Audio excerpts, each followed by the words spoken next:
Today's verse of the day is also about generosity. 2 Corinthians 9:7 says, "Each one must give as he has decided in his heart, not reluctantly or under compulsion, for God loves a cheerful giver." Let's take a look at the context of this verse. Paul wrote 2 Corinthians to the church in Corinth as a letter of correction. In this letter, he touched on several topics, including the struggling Christians in Jerusalem. They needed financial help, and the church in Corinth had promised to take an offering to send to them.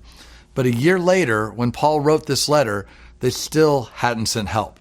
The Corinthians were one of the first churches to embrace generosity, and they had an obvious opportunity to give. So why weren't they giving? Well, have you ever noticed that we tend to give our time, our energy, and especially our money to the things that we love the most? The Corinthians loved God, but they needed a reminder that loving God takes action.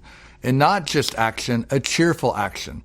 This verse says God loves a cheerful giver, not a giver who gives under compulsion or obligation, but one who gives because they love God and the people God loves.